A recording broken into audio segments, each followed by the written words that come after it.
Schism by P.E. Rowe. When Carol Dreesen died last Tuesday, few of us holdovers from the era were surprised by her passing, aged as she was like all of us now. I was surprised by the reaction, though.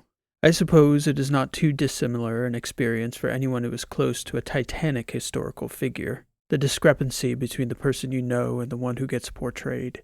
Perhaps this is a part of what troubled me about the stories being told of my friend and colleague Carol. But there was a glaring absence in her life as presented in all the official remembrances. Certainly we lionize our heroes, and truly Carol was that. Everyone remembered why she was beloved here on Hellenia. Her leadership through the early years, lean and tough as they were. We remembered her compassion, kindness, and her guidance as our civilization got its legs under it. Yet everyone seems to have forgotten that by far the most important chapter in the life of Carol Dreesen was also the most difficult. In those trying times she was, if not one of the most reviled people in the galaxy, surely among the most controversial. A pariah in her own family, a threat to the common good, a menace. This diminutive, demure, decent woman, the least likely iconoclast one could ever imagine. We see the outcome, and we forget the degree to which it was all in doubt. Not just here in Hellenia, but in the system we call Dreesens now, around the planet we call Athos now, amidst the beginnings of the orbital ring that bears the planet's name. Carol had no assurances of her place in history, as no one does, but perhaps more than any figure I can remember, those years of doubt were doubly important to shaping the beloved woman she would become. We cannot forget this, and it seems we have. To the extent that my personal contributions to our founding have fallen into obscurity, settling under the larger umbrella of the initial work, I am satisfied to be remembered anonymously among friends within the greater collective of early pioneers.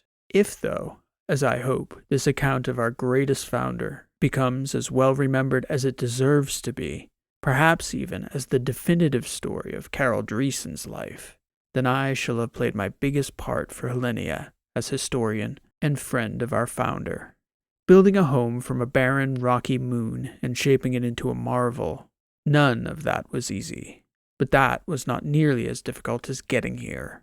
That is the real story of Carol Dreesen's life. For context in the shape of posterity, your narrator is Jalen Reese Cady, formerly of the city of Bartok on Charis, now of Gracia on Hellenia, whose burgeoning, though still modest population, stands at roughly 30 million citizens at the time of this writing. That number reflects nearly a tenfold growth in our population since the outpost's founding, and continues apace. My history became entangled with the Dreesen family on Charis. During the years leading up to the diaspora, as the population of Charis neared 8 billion, the discussions began at leadership institutes, within local governments, in educational materials. The drive to disperse into the galaxy became impossible to escape, especially for us, the youth of Charis. What I don't see mentioned anywhere in present history was the downward pressure placed on us from the older generation, who overeducated us, enticed us with stories of exploration and industriousness, and then denied us entry into positions of authority and economic prosperity on Charis. It was almost as though once they'd begun making spaceship engines again, the older generation was determined to get as many of their children off their planet as they could, and I wonder as I write this how much of their mandate is lost from the history of my generation, because it very well may have been their parents who thrust that idea upon them. So much gets obscured with the passage of time. Our parents' era was the age of exploration, sending out early voyages with the task of mapping the surrounding areas of the arm, searching not just for singular systems that were conducive to building populous and prosperous space societies, but finding areas that were dense with numerous such systems in proximity to one another. The momentum of human progress that concerned the dwellers on Charis was always geared toward a dream of a cosmopolitan human galaxy, an interstellar network of friendly human societies that traded goods, art, technology, and culture. There could be no greater aspiration for a seed world such as Charis, as it came to maturity, than to have its own seeds sown, and sown widely, to flourish. Like many in my generation, I eagerly absorbed the spirit of the age. I studied logistics and strategy, learning these arts mostly through gaming and simulations, though I excelled in formal study as well. It was during one of these formal competitions that I met Zaire Dreesen, the third son of that illustrious family.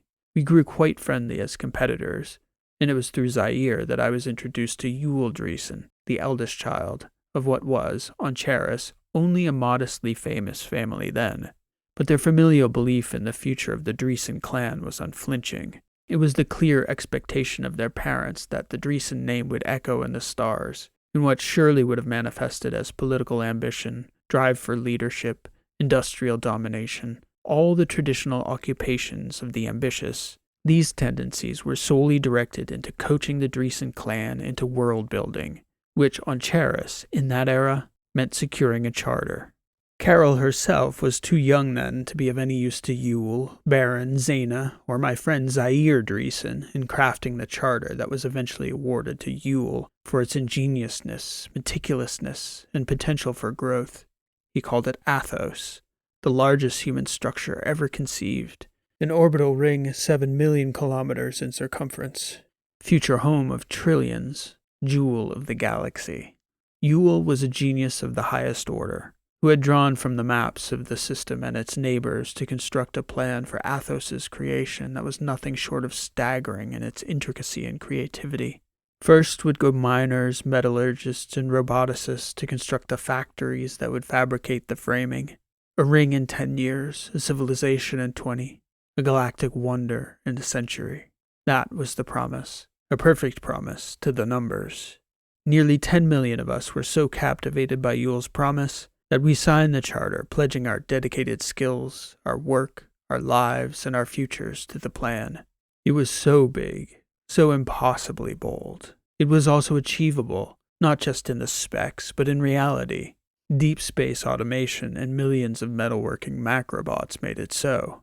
The math was certain, and so were we. Even young Carol Dreesen, 16 when she signed, 23 when she departed, a skilled logistician, 4 years my junior. She was my friend and colleague, near the upper echelon of the Athos Project's Department of Human Growth and Development. By virtue of our connection to the Dreesen family, she by birth and I by friendship, Carol and I were the youngest such executives in that critical department.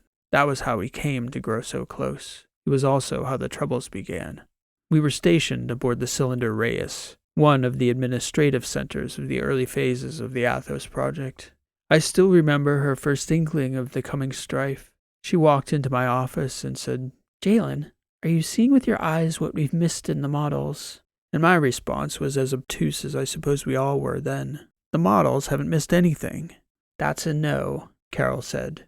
"Well, we'll need to do something about it fast or the whole thing will blow up in our faces. It's going to fail." "What is?" "Athos is going to fail."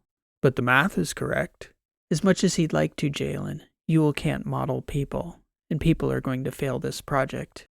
And she stopped that train of thought dead cold. "Scratch that. This project is going to fail them, the people. I need to see Yule." Then she walked out of my office, leaving me there dumbfounded.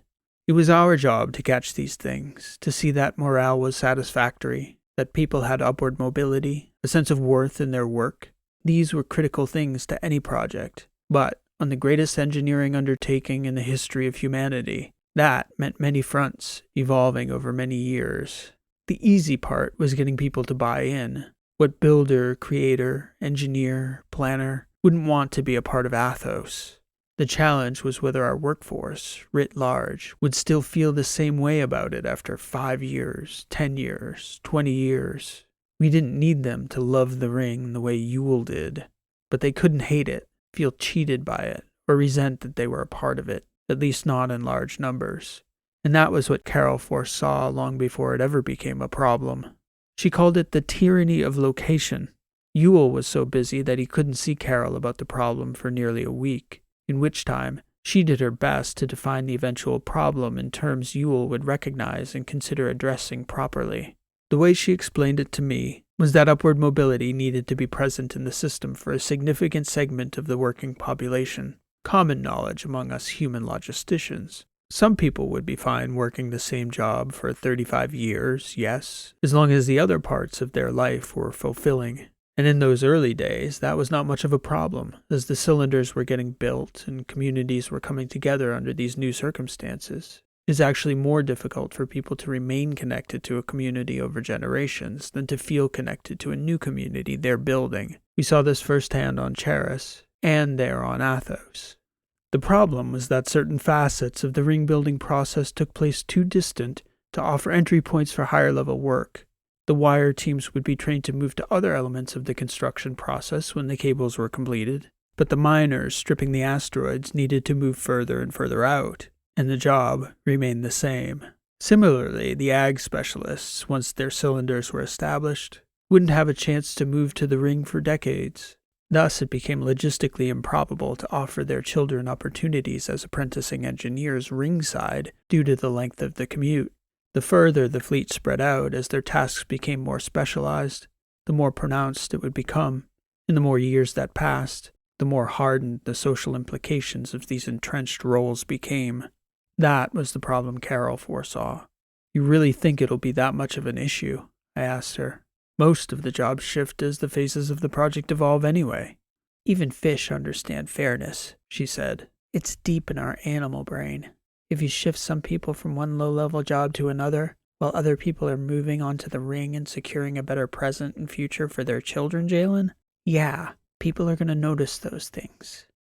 It wasn't that we didn't plan for these circumstances at all, but our educational model for all these pragmatic professions, especially the few that still required the delicacy of deft human hands, it was all apprentice work, applied for and begun at early ages. The oldest and best educational model, one-on-one learning at the hands of a skilled mentor. I agreed with Carol that the situation could generate some resentment and moral problems, but I didn't share her assertion that the problem would become critical. "Talk to me in 5 years, Jalen," she said, "if the top hasn't already blown off this thing by then." I talked to Carol again after her meeting with Yule, who initially dismissed her concerns as overblown, and then as something that could be dealt with piecemeal as problems came up. Despite her insistence that something needed to be done to mitigate the issue before it even arose in the consciousness of the workers, Yule's concern was to keep the technical elements of the process flowing at all cost.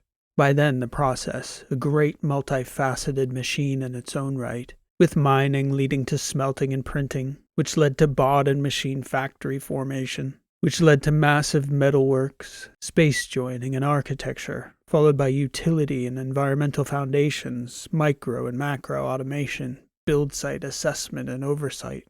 Every movement had its place and purpose. This extraordinary machine couldn't be jeopardized by the feelings of the humans it ultimately would benefit in the long term. Yule's position was that Carol's job, along with the other human specialists, was to make the problem go away. And as much as she tried to explain to him that it was physically impossible to do so because the problem itself was physical, Yule insisted that the problem was hers to solve. "It's too big," she told me. "The ring, the build, the job site, it's all too big, fatally flawed as a self-contained operation." Nevertheless, we had our mandate from Yule, do whatever we needed to do to mitigate and keep the problem from becoming a problem. This meant maximizing and encouraging upward mobility to the extent it was possible, while emphasizing community building away from the job. Carol became a leader for me in coordinating between the employment end, which I was trained for, and the community building end, which was a foreign domain for me. I learned both from her and the community organizers working in the growing clusters of cylinders and fleet groups surrounding the outer work sites. We did our best to ensure morale was high and mobility was well advertised and offered to everyone who aspired toward it. After several years with those extra efforts focused on the problem, I thought we were succeeding. This was 5 years into what Yule's plans dictated as a 25-year build. That was when we met Bucky. Bucky worked in the Foundry 415, which was one of the near-space foundries that worked with the Taft mining group in the system's asteroid belt. He oversaw several hundred belts and was, according to his service record, an excellent technician and supervisor. But he was so far out, it was rare for us to meet his like. He came into the offices in the Reyes cylinder during a week-long vacation period for his group. He had concerns. Before he got to my office, he'd already had 10 conversations with people who either didn't understand his concerns or couldn't do anything to address the problem. After all that, he still greeted me with a smile when he came into my office. The first words out of his mouth were, "Beautiful facility here. I'm Bucky." And he meant it. He looked around the transparent walls out to the causeway and up to the center of the cylinder. That office space looked a lot like a crystal maze with palms and creeping flowers and vines, morning glory, hyacinth, and bougainvillea. "Bucky," I said. "That's an odd name." "It's a nickname," he said. "People struggle with my real name. Bukele Sandoval is my real name, but everyone calls me Bucky." "What part of Charis are you from?" I asked him. "No part, really. My parents were in the fleet, exploring this area. I grew up on ships my whole life, me and my brothers." "What can I do for you, Bucky?" "Probably just pass me on to the next guy like everyone else here has been doing. Nobody really knows what to do about the problem I'm telling them about, so would you please explain it all over again for the 10th time today?" I joked with him. "Yeah, pretty much," he said. "I'm about as senior as you can get in our department. Only person I could possibly pass you up to is Carol Dreesen herself, so hopefully this will be the last time you explain it. The short of it is, I've been watching how things are going, reading, paying attention to the plan, and then I started doing some math. Thing is, we got 2 kids, me and my wife, and the resettlement to the ring on our schedule won't happen till both our daughters are all grown up. The question then is location. 10 years after your types have already been there, integrating into cities. Then in come the foundry workers? How's that going to go, do you think?" "Are you asking me?" "Sort of, I guess. Maybe it's part rhetorical. Maybe you know." "I don't know. It's so far down the road. Not too far to see what's growing here." "I'm not sure what you mean." "A caste system, I'm sorry, I didn't catch what your name is." "I'm Jalen Reese-Cady," I said. "Please, Bucky, call me Jalen. And I have no idea what you mean. Maybe it's not intentional, but it sure looks like that'll be the end result." "No, I mean, I don't know what that is. That word you used, I'm unfamiliar with it." "Caste system? Ask your assistant. Or you could take my word for it, the ignorant guy from the foundry." That was the first hint of resentment I detected from Bucky, and I wondered where it was coming from, for I hadn't been anything but polite, and certainly hadn't given any sign personally that I looked down on him in any way, because I didn't. Maybe it was the bougainvillea. I had my digital assistant explain the word's meaning and its origins aloud. Bucky sat nodding as she took us through a fairly comprehensive history. When the assistant had concluded, Bucky said, "Yeah, like I said, caste system. We signed up for the bright future on the ring that Ewell Dreesen promised us, not that." I knew what he meant, because he'd put his finger exactly on the sore spot Carol and I had been trying to salve. I didn't know how to explain it away other than to say perhaps, "Here's what we've been doing to try and mitigate, and there's nothing more we can do." So I called in Carol herself. She came within minutes, and apparently had been made aware of Bucky's identity and his concerns. "I'm Carol Dreesen," she said as she came into my office and sat beside him, as though he didn't know who she was. "Bucky Sandoval," he said. "I'm guessing this isn't news to you people." "No, it isn't," Carol said. "We didn't foresee the problem until the project was well underway. But I can assure you we see it now, and we agree with your assessment of the situation." "That's fine," Bucky said. "Your agreement doesn't change my daughter's educational situation any, though." "Today, no," Carol said. "But I appreciate the gravity of the situation. I know it must have taken you a day to get down here, and now you're spending your day in meetings with us rather than with your family back home." "Home's not really the word for the foundry, Ms. Dreesen. The cylinder's fine. Not as nice as this place, but I'm a realist. It's fine, though. But that place is a work camp as far as my wife and I are concerned. Home will be the ring. We didn't expect to move in before you and your siblings, but 15 years later, after smelting 1,000,000 miles of metal and turning another generation of our family into travelers and roughnecks, that's not what we had in mind for our girls. Charter said 15 years. Of work, yes. And then we're expected to wait however many years more before we're placed." "I understand it's a problem," Carol said. "No, you don't," Bucky said. "I'm not the only one to notice, Ms. Dreesen. My daughters aren't the only kids of workers who aren't going to be overlooked. Pretty much everyone we talk to sees the same thing. We signed up for a brighter future, and the social structure we're getting is an ugly one from an ugly past. We're going to get treated better. or Yule's not going to get his ring. That's as friendly as I can put it while still being direct. I'd like to meet with you more, Bucky, Carol said. This work takes precedence over your foundry duties until we sort it out. Bucky shrugged, but he seemed to grow a bit more appreciative of Carol's overture as she made it clear to him that she genuinely wanted to settle the issue fairly. He remained with us aboard the Reyes cylinder for nearly a full week, helping us to map out the scope of the issue, working through occupational spreadsheets from the most massive mining operations to fleet transport and duty rosters of individual service vessels. The outcome was always the same, though. The managerial class, executives, and the top-level engineers, they preceded the workers by 5, 10, even 15 years in their resettlement to Athos.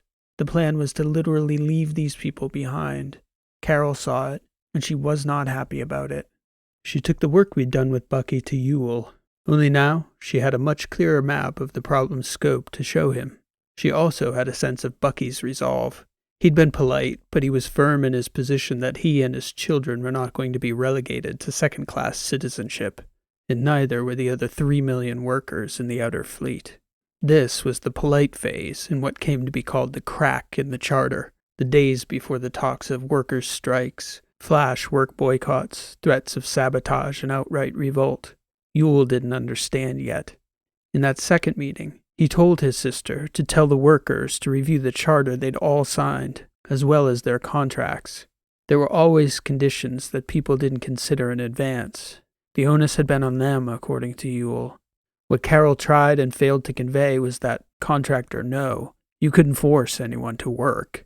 They had to continue to do so willingly, or the project would fall apart, and they had to be satisfied with the conditions as they were in reality, not in the contract. I honestly felt bad for Yule. He wasn't obstinate, and I don't think he was deliberately trying to be exploitative of the workforce. I just don't think he could see anything but the ring. He worked maniacally himself, 14-hour days, 6 days a week, checking in regularly on the 7th. And he didn't understand how anyone would do otherwise, not with the prospect of the ring on the horizon. Athos was to be humanity's greatest creation. Had it been physically and socially possible, Yule Dreesen wouldn't have slept. He'd have skipped every last meal, forgone every recreation and pleasure. The ring was all. Unfortunately for Yule, the human workers overseeing the metals understood their leverage points.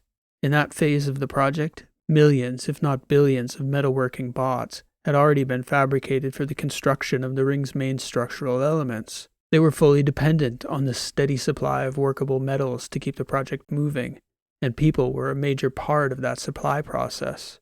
That had been part of the appeal of Yule's proposal in the first place. A human wonder, built with human ingenuity and sweat equity, and somehow he'd forgotten the human tendency of human workers to have a say in the little things like their children's education and future prospects. It was difficult for Carol to reconcile the process at work with the foundational beliefs she knew Yule had been raised with. It only got worse as pressure mounted. As threats to slow the workflow or even outright strike mounted, Yule demanded more of Carol. She was often dispatched to quell flare-ups of anger and noncompliance at various pressure points in the process. Often I would accompany her. Just as often we would return with the same bewilderment over the degree to which these workers were voiceless. The problem is they have no representative I can even speak with, Carol said. Bucky was the closest thing they ever had, but he's a metallurgist, not a solicitor or a diplomat. Sometimes I wonder whether Yule wants to keep it that way. It seems like we're making the same promises to different people, I told her. If I'm honest, Jalen, I feel far more compelled to advocate for them than for Yule. I don't know what would become of that, though. What do you suppose will become of it if no one advocates for them? I asked her. I mean the society. Let's say we get through the project without it going off the rails, no major stoppages or setbacks. What's the society that results? Not the ring, I mean. The civilization that lives there. Good questions, Jalen. The right questions. The anger kept building, and Carol took it personally. She became increasingly emotional after these trips, where she felt that she was being forced to lie to the very people it was our job to serve, and they reacted quite often with real venom and vitriol. I think what made Carol different is that rather than growing resentful of the people lashing out at her, she listened to the substance of their complaints, despite the animosity directed at her. A year and a half to the day after he first came to see us, Bucky reappeared in my office while Carol was out meeting with the bot wranglers. They were beginning to connect wires to major fittings and reactor stations, nearly a year out on the schedule from when we would be ready to spin the first wire pair. "I want to see her," he told me. "We're not stupid. Nothing has changed in 18 months except the lip service is becoming less and less believable as it grows louder." "I'll listen," I said. "But you're clever enough to understand, Bucky, that if Carol doesn't have enough pull with Ewell to change the order of things, I certainly don't. We're going to unionize," he said. "The metal workers, the miners, the bot minders, the ship hands. All different unions, too. Make it a living hell to negotiate with the workforce. We're not going to tolerate being second-class citizens, and we're certainly not going to build the nation that seems destined to make us that. Not going to happen." "I respect that," I told him. "I don't know how to fix it, though. I believe in your right to control your future. I also think we should build a ring, that it will be one of the greatest achievements in human history. Only if it doesn't reflect what history always has. People like me and my family turning the wheel, while people like you and the Dreesens benefit from supervising the work. You won't see our faces at the ceremonies for that accomplishment. We'll still be smelting ore out at the L3. "I'll write you a dispensation if you'd like to stay and wait for Carol to get back," I told him. "We're long overdue for a conversation." "No, we're long overdue for some action. The conversation has become part of the problem, Jalen. I'm going back to the 415. You tell Ms. Dreesen to come see me when she gets back." When Carol returned from meeting the bot wranglers, she was distraught. We were close enough neighbors on the Reyes cylinder that she didn't have far to go to come visit me at home. And it was late in the evening when she returned, so I wasn't at the office. She was in tears. I'd never seen her in such a state. "I lied to them, Jalen," she kept saying. "I looked them in the eyes, and I lied to them, over and over." "How so, Carol?" She didn't answer me directly. "I came to the realization in the shuttle on the way back that if I'm going to continue to serve this project, I'm going to have to lie to the workers for the next 15 years. I'm done with it." "I don't think we should lie to anybody," I said. "But what can we do?" "Jalen, I want you to advocate for the project. For the government, I guess, in all these negotiations with the workers from now on." "And you?" I asked her. "I'm going to advocate for them." I knew it wouldn't be an easy proposition on any front for her. As a Dreesen, especially one who'd been actively advocating for the project for several years against their interests, at least as the workers perceived them, to turn around and claim to represent the people would be met with justified skepticism. Meanwhile, Ewell was going to lose his mind over a course of action we expected he'd view as a betrayal on both a familial and professional level. We were not wrong in that assessment. Carol went to visit Bucky, and while she was gone, Ewell himself came to visit me, with Zaire, Zaina, and Baron Dreesen in tow, apparently in an attempt to stage a family intervention. He was incensed that she was out in the field so much among the workers rather than managing from her central office on Reyes. "That's her way," I told him. "It hasn't been easy for her to tamp down tensions among the workers, Ewell. She's very sensitive to their needs. She needs to be more sensitive to the delicate nature of the project. Every benchmark must be met in turn. Delay would mean disaster for the project." "Of course," I said. "I'm certain her actions are primarily in service of that common goal." I wasn't remotely certain of that, but I didn't know what else to tell Ewell. I wasn't going to be the one to tell him that I thought her advocacy could lead to a splintering of the workforce. It depended, frankly, on Ewell and his lead engineers, whether they were willing to be flexible in what they offered the workers. He still maintained that the situation dictated their circumstances, as though it were a law of physics. The work itself required certain actions of the workers and couldn't stop regardless of the reason. Carol came back from meeting with Bucky with very different ideas from Ewell. Strident ideas. She'd fully embraced Bucky's position on splintering the workforce into separate negotiating groups, on the idea that each had different needs and all had to be addressed before work could proceed any further. Assurances had to be given and be real. Anything else, she believed, was just a delay tactic on Ewell's part. She wanted to bring in representatives of each faction for a meeting with Ewell. I told her that was a terrible idea, that she needed to meet with Ewell first. Both parties needed some softening up before they got in a room together. That was my sense, and thankfully Carol took my advice. She also took me to that meeting with Ewell, which was, I guess, the best way I could describe it, explosive. Beyond the phenomenal amount of emotional capital that Yule and the rest of the Dreesen siblings had invested in Athos, there were familial tensions bubbling beneath the surface that came out in that meeting that I had no idea even existed. Resentment, jealousy, pride, lingering unsettled anger from past childhood grievances. Zaire and I mostly ended up playing peacemaker as best we could, but even he got sucked into the fighting. Carol, skilled negotiator that she'd become, didn't go into the meeting without alternatives, options, solutions. Each was met by essentially the same objection from everyone in the room, especially Yule, that every small delay compounded the delays downstream in the process, such that a work stoppage of 2 months eventually would translate into a later end date of 2 additional years for the initial construction phase of the project. Her tactics could take a 30-year project and turn it into a 60-year project if she insisted on going down that road. There was truth to that point. But there was also truth to the fact that the family's rigidity and unwillingness to listen to alternatives risked fracturing the project's workforce altogether, such that Athos could turn into a perpetually squabbling cylinder group, rotating around an unfinished orbital ring that loomed over the planet as a symbolic monolith to their inability to cooperate and reach a fair outcome. Carol's suggestions ranged from a lottery system for lots in the capital city on the ring, to recruiting new workers from Charis to replace workers retiring to the ring before project completion, to delaying population of the ring until all the work was completed, which seemed fairest to my mind. But that, Yule's engineers estimated, would add nearly 15 years to the end of the project date, largely on the daily commuting of the on-site project managers to and from the ring. If I were to point to the very moment of Helenia's conception, it was in that meeting, nearly 7 hours in. The lot of us, angry, frustrated, exhausted, hungry, with little progress having been made, Yule, head shaking, turned to Carol and said, "I just can't figure what's gotten into you, sister, that you could derail the entire project and delay it by decades so you can lead some sort of ill-conceived peasants' revolt, as though you're some sort of champion of the people, as if that were somehow heroic and not stupid. Millions of people will have to wait 10 years for their new lives for the sakes of your workers' egos." Carol, to her credit, responded rather emotionlessly. "Who are the peasants, Yule?" "It was a turn of phrase," he said angrily. "An expression." Carol took a deep breath, but didn't offer any retort to that.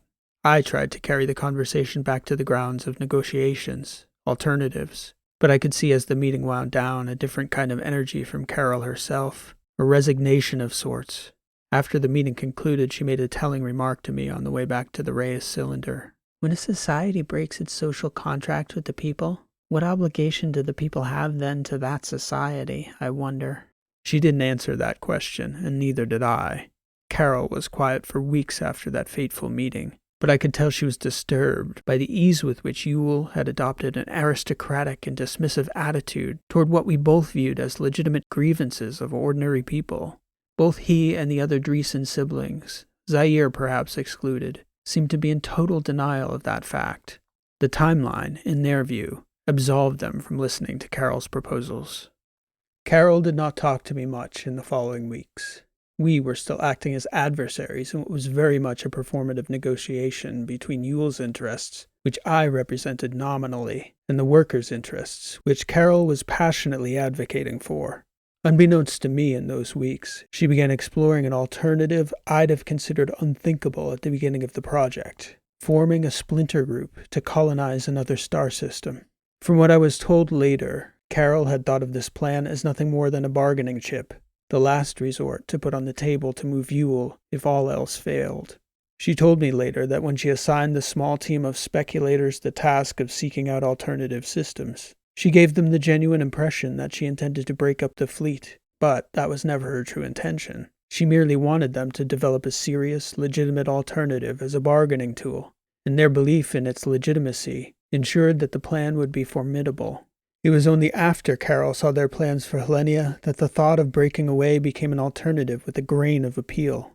Less than 6 light-years from the system of Athos was a G-type main sequence star with 6 planetary bodies, one of which was a Neptune-sized gas giant with a moon approximately 0.9 Earth masses. rich with abundant metal and mineral deposits.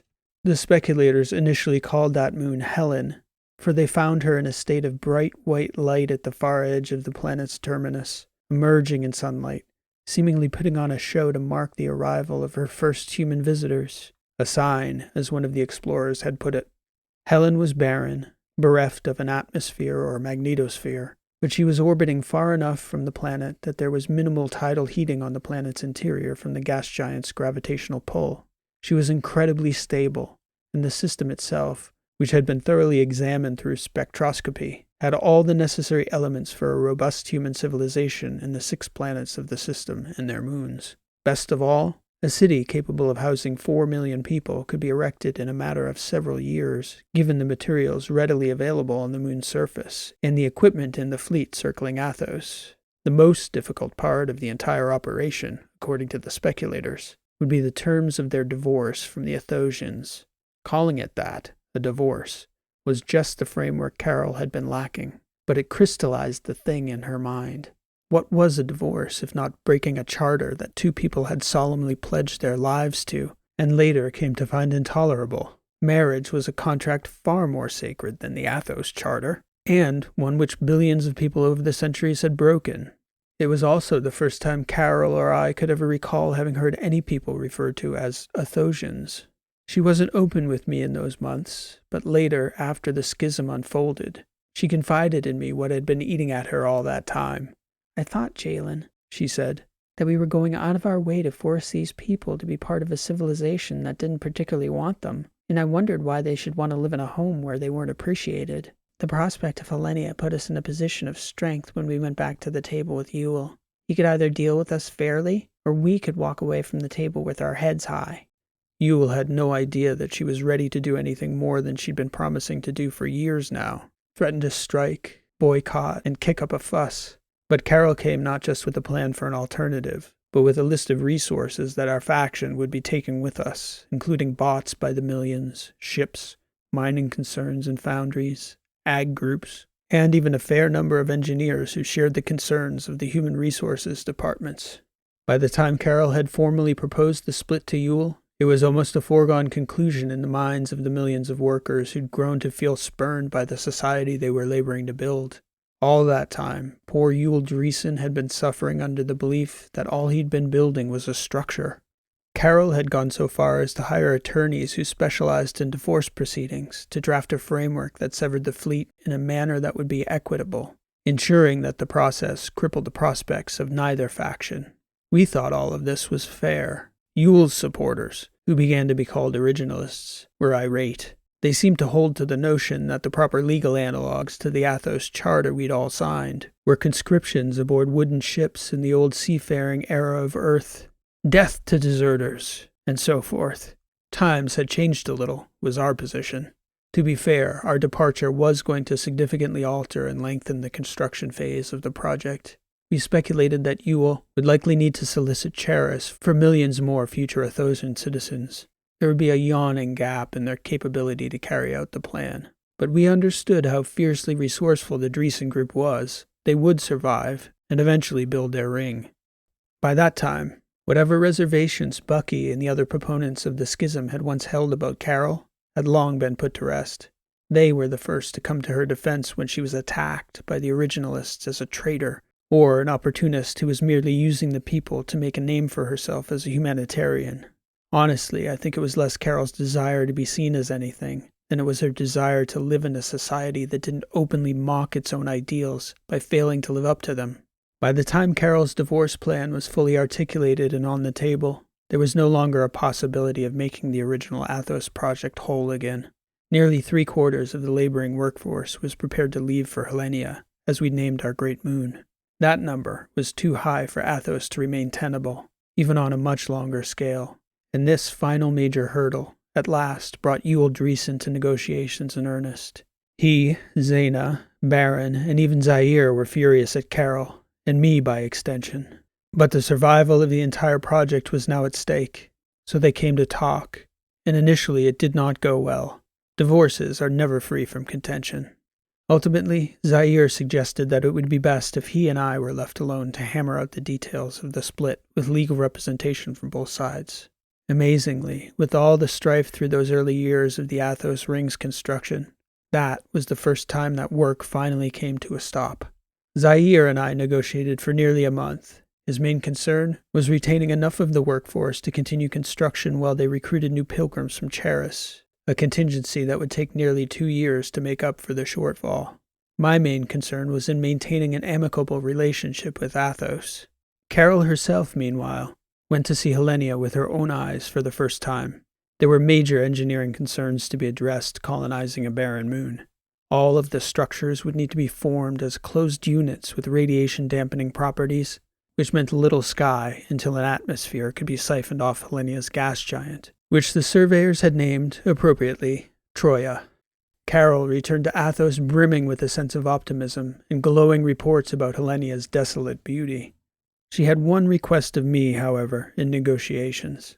"We need their engineers, Jalen. We're going to need ingenuity in abundance."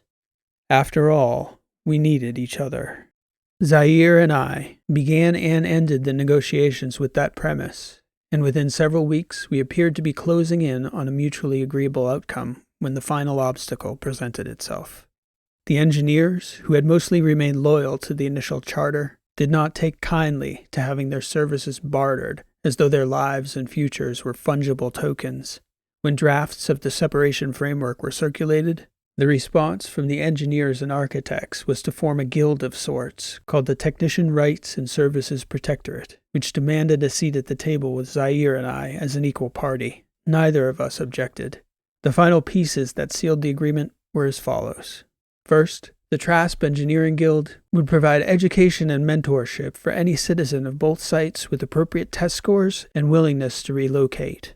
In exchange for third-party control of engineering management, the Trasp guaranteed full service to both sites for the duration of both projects. There was even talk of a second ring around the smaller gas giant neighboring Athos.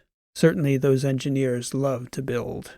Second, all workers would work on 6-month contracts, guaranteeing them the right to renegotiate the terms of their circumstances at regular intervals. The last major compromise was at Carol's insistence, and was a piece I needed to fight Zaire for with great persistence, as Yule was hard set against it. But ultimately, citizens of Athos or Helenia would be, in perpetuity, recognized as dual citizens with the rights, privileges, and responsibilities thereof, free to relocate at any time for any reason. "We may be a squabbling family," Carol told me when she proposed that clause, "but we're family, and we always will be." There was a ceremony signing this new charter where Yule and Carol were the primary signatories, posing for pictures, wearing labored smiles. For me, though, the moment I will always remember was after finally concluding negotiations over that charter. Zaire Dreesen and I left the room together, old friends still, and we shook hands. I couldn't help but hold on to that handshake for a few seconds longer, and perhaps he did as well, sensing a tremendous gravity in the moment. The history of two worlds diverging, yet as perpetual friends instead of enemies, always a short jump and a handshake away. None of that was guaranteed. Much of it was Carol Dreesen. So this week, as we remember the pride of the early years, the way Carol reminded us all that the most important part in the work of building a new world was the actual work itself, that most adventures were 90% drudgery, boredom, and sweat, all those early speeches. Yes, I too will remember the leader she became, but I'll never forget the precariousness of the limbs Carol Dreesen boldly stepped out onto, so young, in her mid-20s when it all really began, standing almost solitarily against the genius of the plan, against her formidable siblings, against the inertia of the galaxy, it seemed at times. And Carol Dreesen said no. She may have stood as much chance of stopping the planet spinning in its tracks as stopping the work around it, yet she did it anyway. She said no. Carol Dreesen said no, and an entire world was born. I implore you all to remember that truth as the sun rises on Helenia tomorrow. Schism. This has been an original story written and read by P.E. Rowe. Thank you for listening. I hope you enjoyed this story. If you did like what you heard, please show your appreciation by liking, subscribing, and leaving a comment. I also have a growing collection of other sci-fi stories like this one, freely available on this channel and on my website, rowlit.com. In addition, I've put together collections of my stories in paperback, ebook, and audiobook if you're interested in getting portable, ad-free access to my sci-fi shorts. And it's a great way to help support the creation of more stories like today's. The first collection, The Prospectors, is available in all 3 formats, and the second collection, Failsafe, is just out this week in ebook and paperback. Both are available through the link in the description. This year I'll be uploading a new sci-fi short every Thursday morning, so please check back here if you enjoyed listening to today's story. If you just can't wait or you prefer to read for yourself, I'll be publishing the text version Wednesdays on my Substack, which is linked in the description as well. I'd like to thank Isaac Arthur and his team at SFIA for generating so many great themes like today's topic. I hope to catch you back here next week for another new story. Thanks for listening. This has been P.E. Rowe, and I'll see you next time.